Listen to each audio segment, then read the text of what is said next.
And ahead of that United Nations General Assembly session, the issue of atrocities against the Baloch people by Pakistan has been raised at the UN Human Rights Council. Speaking on behalf of the Baloch Republican Party, Abdul Bugti said that Pakistan continues to commit atrocities against the people of Balochistan. Take a listen in.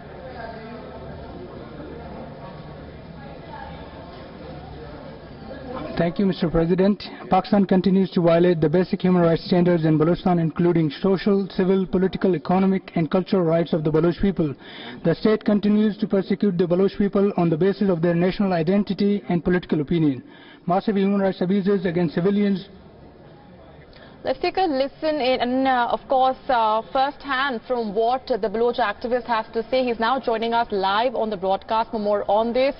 Abdul Bugti is joining us, speaking with us here on Wion. Sir, appreciate you joining us. First up, this is a serious concern. Pakistan's atrocities being raised at a global platform, but the fact is that Pakistan has denied this for the longest time. It is indeed a very positive effort to highlight the issues on international forum like the United Nations Human Rights Council, and we have been doing this for past many years. And the difference now is that more countries are now listening to the voices coming from Balochistan and the atrocities that Pakistan is committing there for past many years. So it is a very positive effort for us. Sir, not just from specifically one quarter, we've had European lawmakers speaking in the same sentiment and the same voice as well, echoing concerns that have been raised by people on the ground. What action do you hope comes out after this issue is rigged up in the strongest level at the UNHRC? Well, we are pushing for strongest actions, especially to stop the human rights abuses and the atrocities that are being committed against the Baloch people by Pakistani security forces on a daily basis. And we have been informing and urging the international communities, different countries like the United States and others, Western countries, those who support Pakistan militarily and otherwise, and we have been informing them about the situation in Balochistan, and we have been pushing them to stop. First of all, stop the military and the financial aid to Pakistan, and then to take action on what is happening on Balochistan. Sir, we've seen that each time protesters also on ground raise their voice, they are silenced. Over the last few months, if you can elaborate for our viewers, the situation on ground has worsened. Actually, the situation on ground for political and human rights activists have been very dire, so to say, and especially after the assassination of Baloch veteran leader Nawaz Abdul Bugti in 2006, thousands of Baloch political activists have gone missing. Hundreds of them have been turned up dead, bearing the mutilated dead bodies and signs of torture, and they have been kept for years, in some cases in torture cells by the Pakistani security forces and intelligence agencies.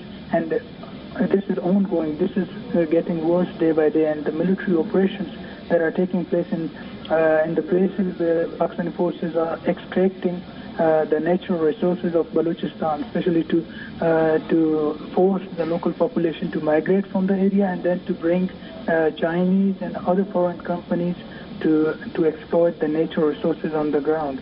So there is absolutely, actually all the Baloch NGOs and Baloch political parties are banned in Pakistan. Their activities are not allowed, and if anybody comes out to protest against those atrocities, they commit those heinous crimes against humanity, such as torture, enforced disappearances, and extrajudicial killings.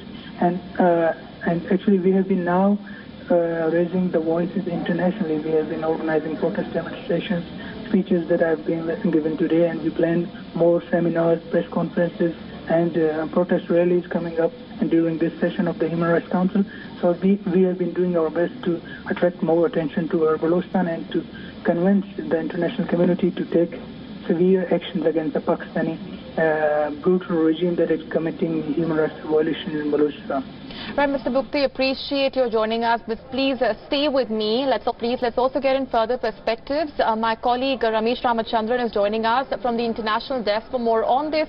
Ramesh, to what extent does this really factor in, given the fact that Pakistan has been attracting worldwide condemnation? The UNHRC now takes a strong note of the gross human rights violations, but on the other hand, the recipient of this criticism, to say the least, has been denying that these gross human rights violations ever took place. Absolutely, Molly. One must understand the text, the context and the subtext of what the various Baloch representatives living in exile have been saying over the years.